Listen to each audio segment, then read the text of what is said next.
B'siyata d'shmaya, we're going to learn Shabbos Daf Ayin Daled. We're going to start 3 lines from the bottom of Daf Ayin Gimel Omid Beis. And we're continuing to learn some of the details of the Lamed Tes Melachos, the 39 Melachos that the Mishnah listed to us on Daf Ayin Gimel Omid Aleph. Says the Mishnah, the next 4 Melachos are as follows in the Gemara. Hazoira, winnowing, Va'boira, selecting, Va'toichen, grinding, Va'merakid, and sifting.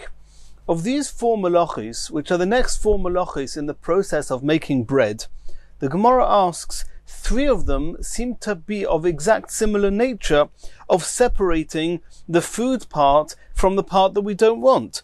Hainu zoira, winnowing, Hainu boira, seems to be the same as selecting, Hainu merakid, seems to be the same as sifting. What's the difference between the 3? Why are they listed as 3 ovois melachos? If somebody does all 3, he's going to be chayev 3 chatois if he does it b'shoigeg.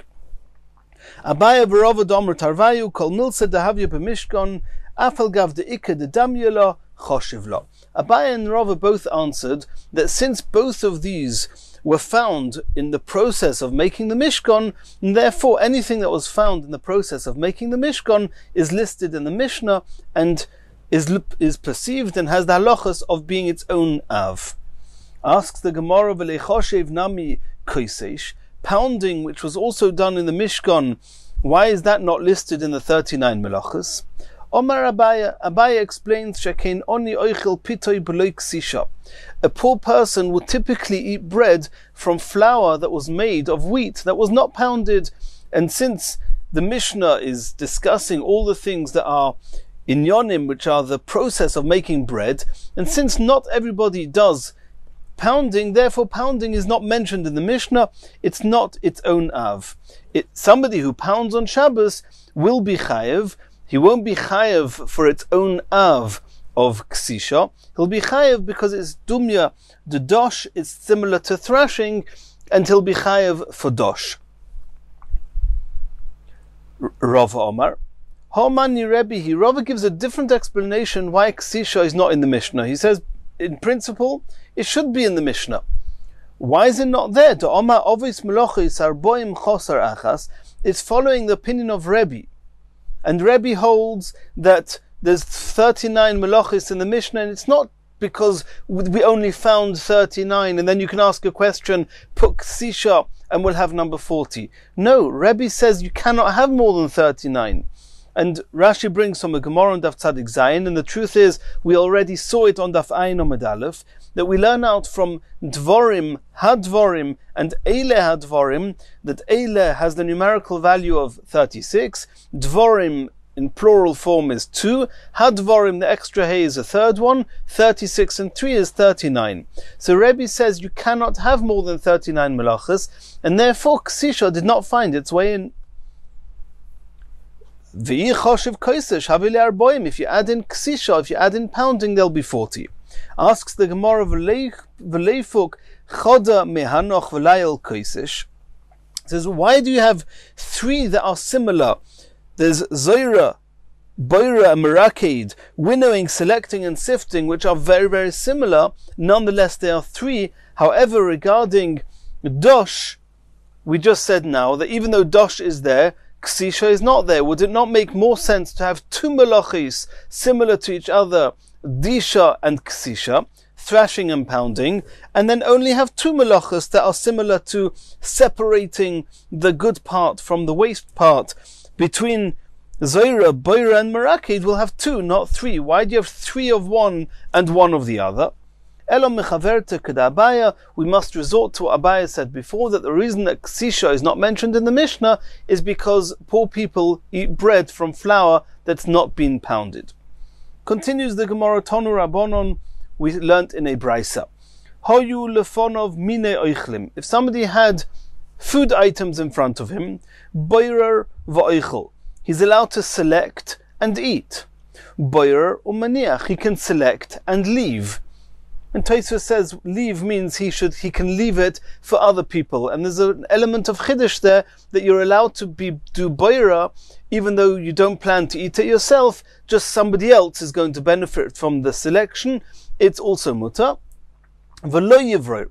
And you're not allowed to select, and obviously there's an immediate contradiction. You just said now boirer v'oichel, boirer maniach, and now you say v'lo yivro. So obviously there's some cases that one is allowed to do boirer, and some cases one's not allowed to do boirer, and we'll see in the Gemara what they are.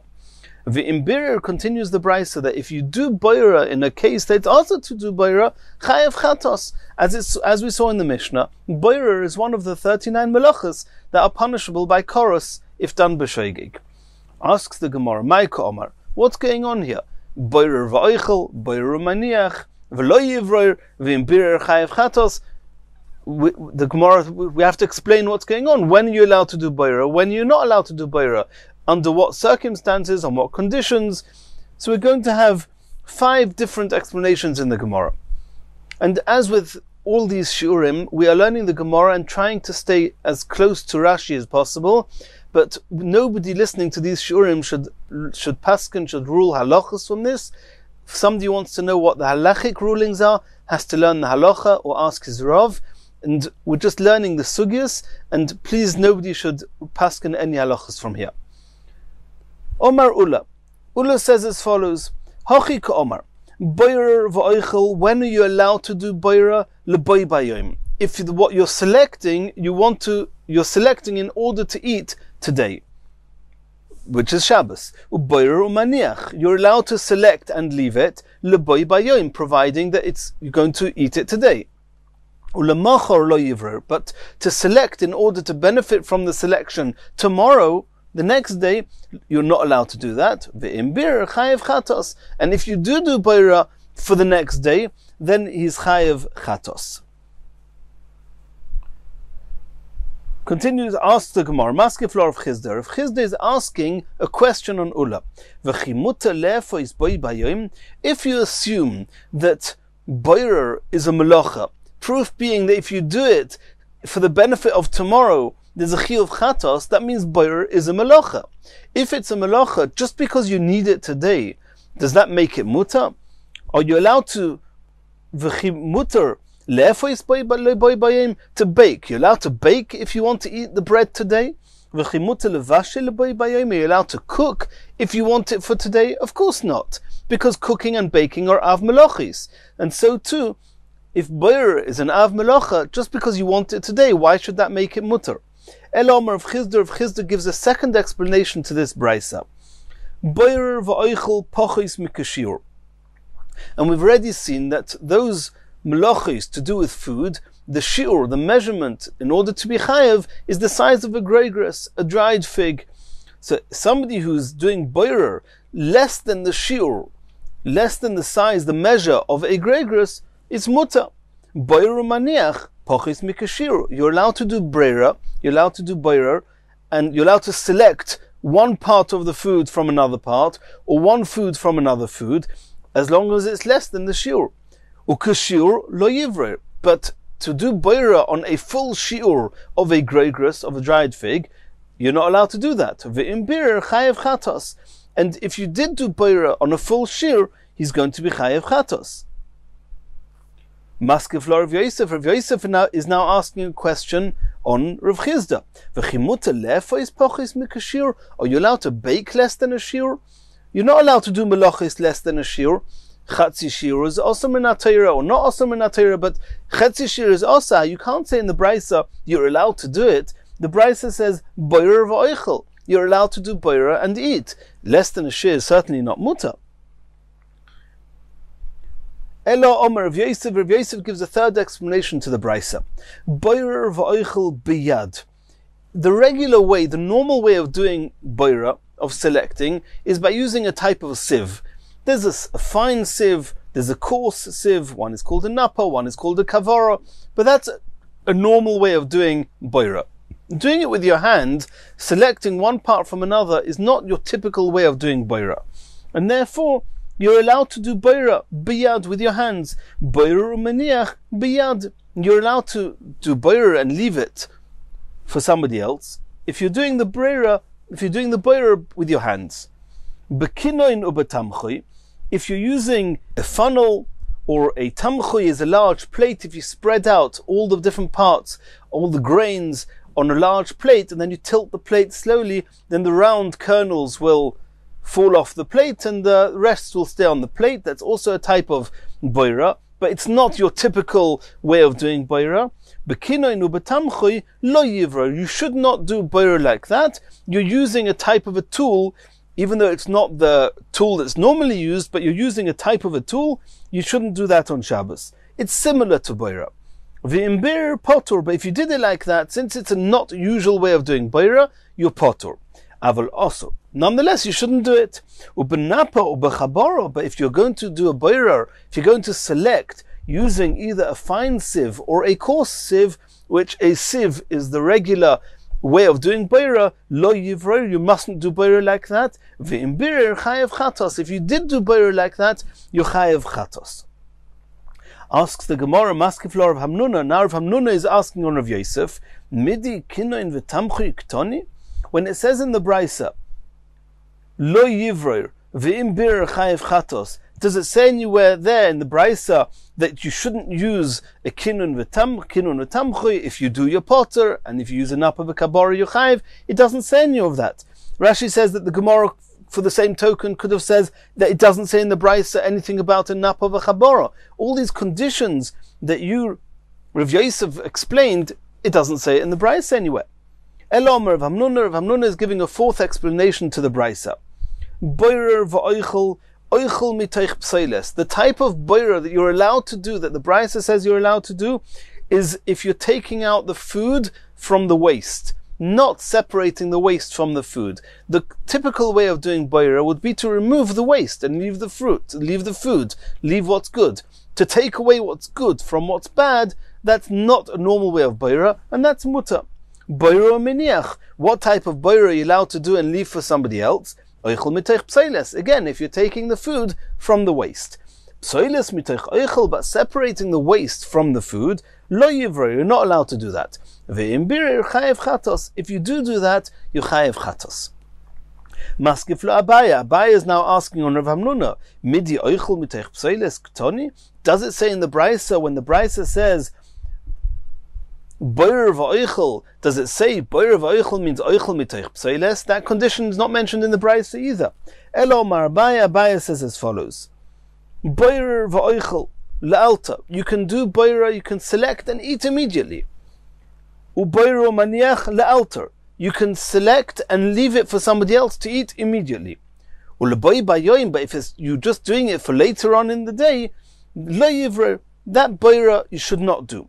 V'imbir, if you do boira in order to benefit from it later on in the day, nasek boira la'itzer, it's similar to doing a boira which is there in order to put away for storage long term, v'chayev chatos. And he's chayev chatos. That's the boira which is mentioned in the Mishnah.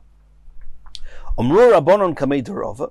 The Chachomim said to Rava, the way Abaya explained this brisa, Omar Luhu, Rava said, Shapir Omar Nachmeni. Abaya, who was also named Nachmeni, he said he was right. He gave the correct explanation to this brisa. Rashi in Gittin, the Flamadalid explains that the reason Abaya was called Nachmeni because he was brought up by Rabba Bar Nachmeni, and Rabba called Abaya after his own father Nachmeni, and therefore Abaya had this second name called Nachmeni. Continues the Gemara. Hayu lefonov shnei mine oichlin. If somebody had two types of food in front of him, ubirer v'ochal, he selected one from the other and ate it. Ubirer v'iniach, or he separated one from the other and left it for somebody else to eat. Rav Ashi masni potur, Rav Yirmiyah medifta masni chayev. Rav Yirmiyah says it's chayev. It was obviously done without the necessary conditions. Rav Ashi says potur. Potur is this in-between stage. It's potur, but it's osa. I mean, it's not mutter, it's not osa. Says the Gemara of Ashi masni potur. If you're saying it's potter and not mutter, it must have been done in a way that was not allowed to be done. If it was not allowed to be done, v'otoni chayev. In the brisa we saw before that everything that's not boir v'oichel is chayev chatos. Why are you saying just potter and not osur? Lo kasha, says the Gemara. Ha bekinoin v'tamchui, ha benapa v'kabara. Even though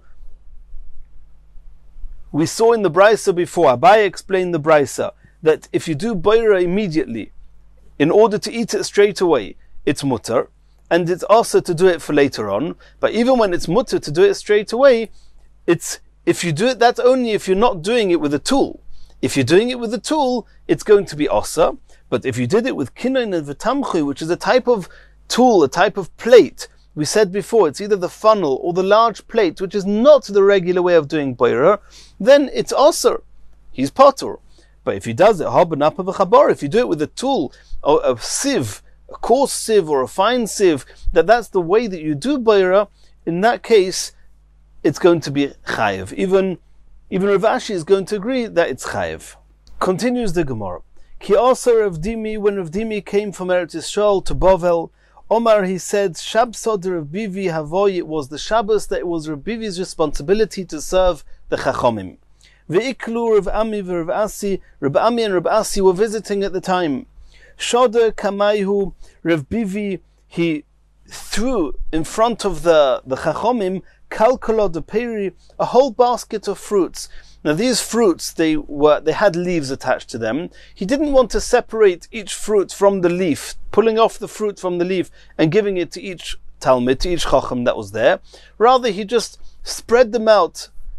He threw them, so to speak, he spread them out, and that way the leaves fell off the fruits on their own, and each Talmud would take the fruits, whichever fruits he wanted.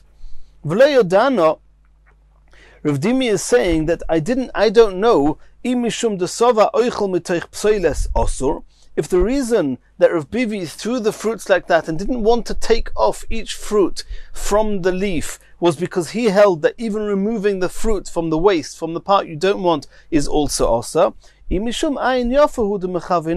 the reason that he didn't take off every fruit and distribute it to each Talmud, and he just put them all on the table that way, maybe he did it because he wanted to give out the fruits generously, allowing everyone to take whatever they wanted, and therefore he didn't handle each fruit individually. Continues the Gemara. Chizkiya Omar, Haboirer turmusin mitoich psoiles.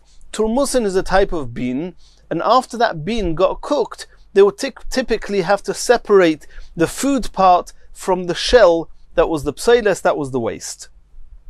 So somebody who does that, he's chayev for boira, for separating.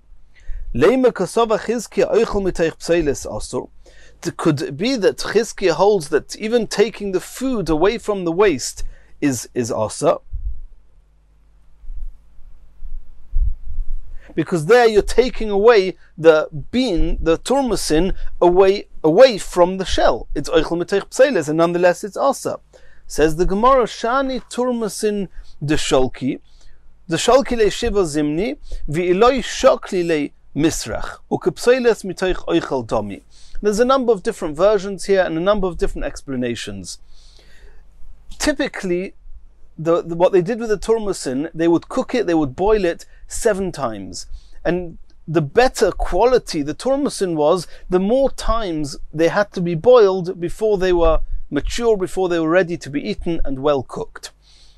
So the Gemara says as follows. We're talking here about turmusin, the sholki le shiva zimni, that they should have been boiled 7 times. V'iloi shokli, the translation of iloi shokli means, had he not taken them out. Which means that after they were cooked a certain amount of times, not 7 times, after 2 or 3 times, he took out those that were ready. And had he not taken them out, they would have got spoilt misrach. The version that Rashi wanted to read in the Gemara, and Rashi says that's the best version, is not v'iloi shokli, rather v'iloi sholkile misrach. So I'm just going to explain the way Rashi's, in his most preferable explanation, what Rashi explains here. What happened was he didn't take away the bean from the shell around it. He actually took out those beans that were the higher quality beans. So that could be considered oichel mitoich pseiles, because he's taken out the good quality beans. Or it could be oichel mitoich oichel, because he took out the better quality beans, and what he left behind was not the shells, he left behind the beans, just the less quality beans. But the Gemara says no. Since the beans that he took out the better quality beans. The problem is that the better quality beans are only really ready to be eaten if they're left in to be boiled 7 times. And the less quality beans, which is the ones he left inside the pot, those are the ones that are already fully cooked after once or twice. So the beans he took out, it's true that they are the higher quality beans, but if they are left as they are, taken out of this pot, and they're not recooked a number of times, they will get spoilt. And since he's taking out these high quality beans before they've been finished cooking, and they are going to get spoilt if left like this, they are considered pseiles, they are considered waste, relative to those lesser quality beans that he left in the pot, where those lesser quality beans have already finished their cooking process after once or twice, and they would not get spoilt even if the process terminated here. And therefore, taking out the better quality beans that have not been cooked 7 times is called taking away pseiles from oichel, and taking away pseiles from oichel is asur. Continues the Gemara. We're now moving to the next melacha in the Mishnah. V'hateichen. There's an issa on Shabbos. One of the melachas is to grind. Omer of Papa. Hai man de porim silka. Somebody that minces beet. Chayev mishum teichen. It's very similar to grinding. Grinding makes something big into lots of little pieces, and mincing something also makes it into, changes its form from the original solid that it was to something made of smaller particles, and therefore is chayev for teichen. Continues the Gemara. Omer of Menashe. Hai man de solis silti. If somebody took chips of wood and he cut them to make even smaller chips for firewood, chayev mishum teichen. It's the same melacha as grinding. What grinding does, it takes large particles and makes them into small particles. So taking a big piece of wood, a big chip of wood, and cutting it into smaller chips is chayev for teichen. Omer of Ashi, he copied a moshchasa, if he's particular to the size of the chips that he wants, the exact measure that he's breaking them and cutting them down to, chayev mishum mechateich. He's chayev mishum mechateich. He's also chayev for the melacha of cutting. Anyone who cuts something down to a particular size, to a particular measure, is chayev on Shabbos for mechateich. Continues the Gemara. V'halosh v'ha'oifer. The next 2 melachas in the Mishnah, in the process of making bread, is kneading and baking. Omer of Papa. Rav Papa asks, Shovak Tana Didon, our Tana of this Mishnah, he left bishul, cooking. He didn't mention cooking in the Mishnah. And we know that cooking was done in the Beis HaMikdash when they would cook the samamonim, the different herbs. Shovak Tana Didon, bishul samamonim dehava b'mishkon, v'nokat oifer. Why is the Mishnah mentioning baking and not mentioning cooking? Baking was not done in the Mishkan, cooking was. It's the same av, but why is cooking not mentioned in the Mishnah and baking is? Answers the Gemara, Tana Didon Sidura de Pas Nokat. The theme of the Tana of the Mishnah for the first 11 melachos are those melachos needed for making bread. And bread is typically baked, not cooked, and therefore the Mishnah preferred to write oifer than to write bishul. But of course, bishul is an av melacha on Shabbos. Continues the Gemara. Omer Ravacha bar Rav Avira. Hai man de shoda sichsa le'atuna. If somebody throws a moist wooden peg into an oven in order to harden it, chayev mishum mevashel, is chayev for cooking. Says the Gemara Pshita. Why shouldn't he be chayev for cooking? It's something that needed to be finalized, needed to be fixed up in an oven. Why should that not be similar to cooking? Says the Gemara, no. I may have thought l'shrurei monokom machavin, since the intention of putting in the oven is not to soften it. One of the factors that define cooking is that you're softening something that was hard before. This wood, it was moist before, and you're making it hard. So I may have thought, since your intention is to harden the wood, it's not called cooking. Kumash malon, the chiddush is the mirpa rofi, because this wood is moist, before the wood gets hard, the wood actually softens because of the moisture in it. V'hodar komet, and only afterwards it hardens. And since it goes through a process of softening, it's similar to cooking, and therefore is going to be chayav for cooking. Continues the Gemara, Omar Rabba bar Rav Huna, Haiman de artich kufra. Somebody who heats up pitch and typically liquidizes it, it turns into a liquid. Chayav mishum avashel. He's chayav for cooking. Says the Gemara Pshita, what's the chiddush? Of course, why shouldn't it be cooking? Ma'odutema, I may have thought, given the hodar v'ikusha, since it gets hardened again later. Eimeloi, it's not called cooking. Kumash malon. The chiddush is that even though it's going to get hard again later, since he's got to go through the process of softening it, it's called bishul. Continues the Gemara, Omar Rava Haiman de Ovid Chavita, somebody who creates an earthenware barrel on Shabbos, Chayev Mishum Sheva Chatois. He's Chayev for 7 melochis, 7 av melochis. Tanura, and if he's baking, if he's creating an oven, an earthenware oven on Shabbos, Chayev Mishum Shmoine Chatois, then he's going to be Chayev for an 8 melocha as well. And what are these melochis? So Rashi explains as follows. In order to make an earthenware barrel, you need to do toichen, you need to grind the earth, then boira, you have to separate the part of the earth that you want for this barrel, and then meraktim, you've got to sift it, then megabel, and then you've got to knead it, which we know that kneading is a tolda of losh. Megabel is losh, it's just losh is kneading flour, and megabel is kneading mud with water. Umamareach, and then he smoothens out the mud to make a barrel. Mamareach is another one of the melachis. Umavir, and then he kindles the fire to bake the barrel. That's another melacha. And then he puts it into the oven, and he actually bakes it, and then he's chayev for mevashel. So these are the 7 melachis that are typically involved in making an earthenware barrel. Now, if he's making an oven, if he's creating an earthenware oven, then he's going to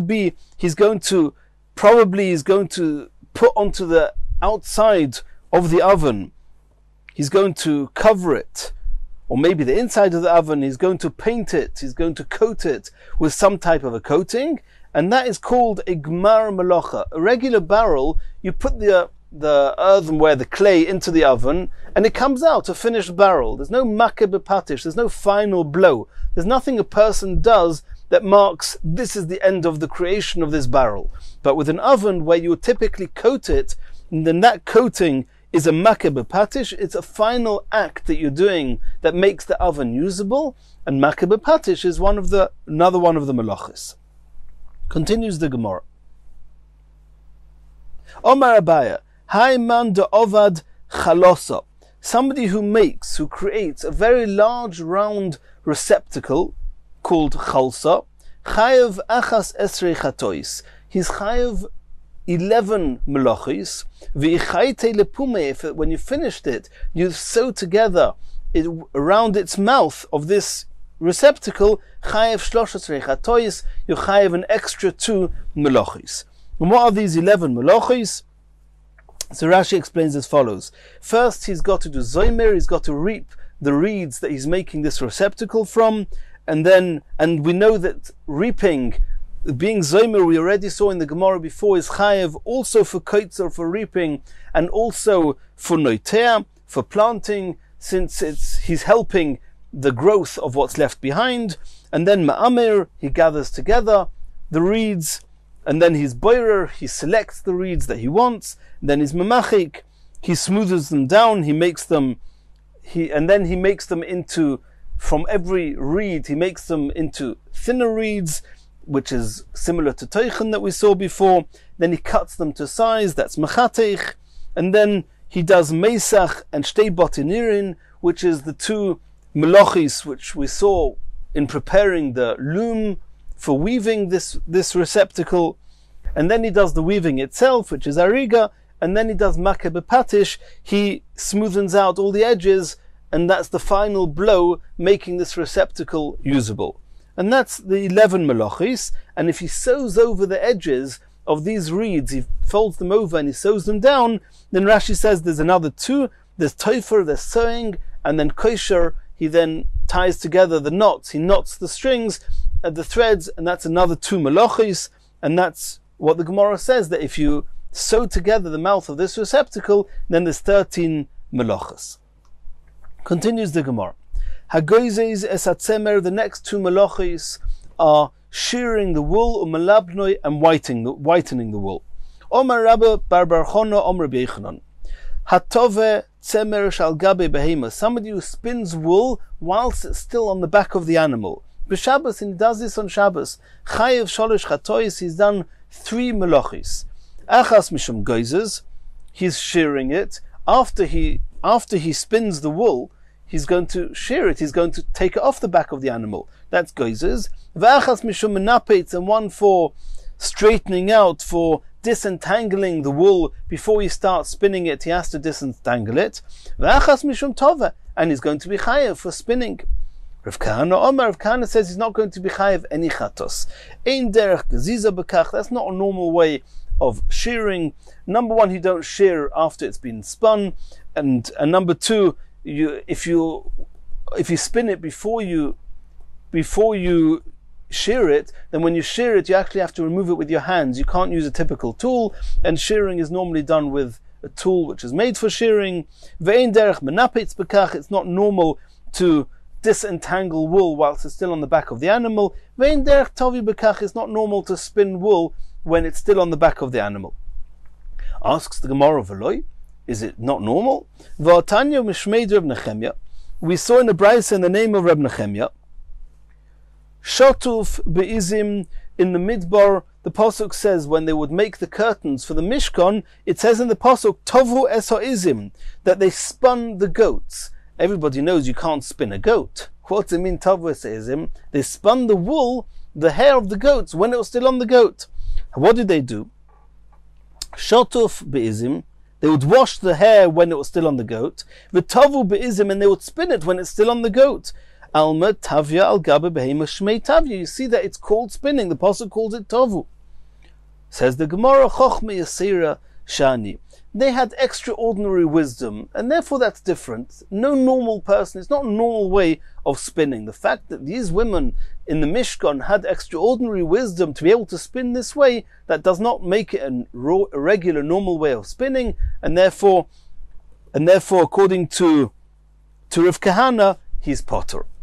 Continues the Gemara, Tonu Rabbanon, Hatoilesh es haknaf. If somebody plucks off the large feathers on the wings of a bird, v'koimtoi, and then he clips the top of the feather, the soft part, and he wants that soft part, he's going to use it for the filling of a cushion, of a pillow, whatever he wants to fill it with. V'hamortoi, and then he rips out, he pulls off the threads, the hairy part of the rest of the feather off the, I don't know what you call it, the stalk, off the corner in the middle of the feather. He pulls it apart, he pulls off the soft part of the feather, and that as well he's going to use for a soft filling. Chayev sholosh chatois, he's chayev for 3 melachis. V'om Reb Shimon ben Lakish, Reb Shimon ben Lakish is going to explain to us what are the 3 melachas. Number 1, toilish, when he plucks the feather, chayev mishum geizes. His chayev is similar to shearing. He's going to be chayev for geizes. Koitem, when he cuts off the top, he's chayev mishum mechateich, because he knows exactly how far he wants to cut it. He only wants the top bit where it's soft, because he wants to use it for filling. And Rashi adds, not only is he measuring the bit that he's cutting off, the bit in the middle, that stalk in the middle, also has to be the right size, because he's going to use that for something else later. And therefore, since he's cutting it exactly to size, it's chayev mishum mechateich. Rashi says they used to make hats from these stalks, from the middle of the feather. Memarit, when he pulls off the hairy part of the feather from the stalk of the feather, chayev mishum memachik, it's as if he's smoothing the part of the middle of the feather, and that's memachik. Continues the Gemara, the next two malachis, hakosher, tying, v'amatir, and untying. Says the Gemara, Kshira b'mishkan heichavoi. Where did you find tying a knot in the Mishkan? Omar Rava shekein koshrim b'yeseidos oiholim. The curtains that were covering the Mishkan, they were tied down onto the pegs of the tents, and they obviously made a knot to tie these coverings onto the pegs. Says the Gemara, Hu koshar menos lahatirhu. That's not a permanent knot. They would travel in the Mishkan, they were traveling a lot of the time, they would make the knot and have in mind that it's going to be untied shortly. So that's not a type of knot that you're chayav for on Shabbos. Elomar Abaya says, Shekein oirge yuriyos. Those that used to weave the curtains, shenifse kolohem nimo, if one of the threads would tear, koishenoisa, they would tie them together, they would make a knot, and that would be a permanent knot, and those are the knots that they had in the Mishkan. Omale Rava. So Rava says, Tiratzta kosher. Okay, you found me where they would make a knot in the Mishkan. Matir ma'ika lemema. Where do we find in the Mishkan the untying of a knot? V'chitema, are you going to say? Di'imisramele trei chuta kitri b'hadadodi shori chad v'kotar chad. Are you going to say that whenever they would weave, they would use threads, or they would weave with 6 parallel threads next to each other? Now, when one of them would end, and they would have to match it with the next one, they would have to connect it with the continuation of it, then they would make a knot. Now, what happens if 2 of these threads that were running parallel to each other both ended at the same time, and in order to continue weaving, they would have to tie together a continuation of each thread? So now you had 2 little knots next to each other. When they finished the weaving, it didn't look so nice that there were 2 little knots next to each other. It would be disturbing to the eye. It would stick out. So they would untie one of those knots, and in order that they shouldn't notice the 2 knots next to each other. So that's what it means. That if they would find 2 knotted threads, adodi, next to each other, shori chad, they would untie one, v'kotar chad, and they would leave one tied. Says Rava, that can't be. Even for a mortal king, a human king, if you were making a curtain for him, you wouldn't untie one of these threads after it's been woven, because you'll notice there's a hole in it. Of course they wouldn't have done that for the curtains that are there to glorify Hashem's name in the Mishkan. Rather, what would they do? If there were 2 threads that finished next to each other, they would cut one of the threads further away from it, and then they would tie it lower down, and then you wouldn't have 2 knots next to each other. But there would never be a situation that you would untie one of these knots in the Mishkan. Elo Rava says, V'temer biloi shakein tzidei chilozoin. Those that would trap, that would hunt the chilozoin, these were the fish from which the tcheles was made, a certain color used in the Mishkan. Then in order for them to catch these fish-like beings, they would, some say it was a shell, a fish, wherever the chilozin is. We don't know what the chilozin is exactly. We don't have a Masorah. But then, in order to catch these chilozin, they would have to make nets. And when making nets, koishrin umatirin, sometimes they would make knots, and other times they would untie these knots. And since they would untie these nets in order to catch these chilozin, and they would use the chilozin for the Mishkan, so we find that in the process of making the Mishkan, there would be a concept of matir, of untying. Continues the Gemara. Sewing 2 stitches on Shabbos is a melacha. Asks the Gemara, v'lo ikaima. We know that any melacha, to be considered a melacha, has to be something that can last. If you just make 2 stitches, they're going to get untied. There's nothing lasting about 2 stitches. We're obviously talking about that the two stitches were made with threads that were tied together and would stay tied together, and providing that the threads are tied together, doing 2 stitches like that is toifer shtei tfiros and is chayev on Shabbos. Continues the Gemara. The next melacha, hakirea al manos litfir. If somebody tears a material in order to sew it. If you tear it without the intention of sewing it, it's not one of the lamates melachis. we didn't find such a concept in the Mishkan. In the Mishkan, there must have been a concept of tearing in order to sew. Asks the Gemara, Kriya b'Mishkan mihava. Where did we have such a type of tearing in the Mishkan? Rabbi Reb Zera d'Amr Tarvayu, Shekein Yiriyah Shenofal Pod Darno. One of the curtains in the Mishkan, if a worm fell on it and made a very rounded hole, burrowed a hole through the curtain, and if you just sew up a round hole, there will be a type of crease in the curtain, and that's not what they wanted. Kair in Ba, they would tear a little bit above or below and next to this rounded hole. But in that way they would be able to tie all the parts together and fix the hole. And so over there, since before they would sew, they would tear it. So you see in the Mishkan there was a concept of Kirea al Manos Litfer. In the next share we're going to continue from here.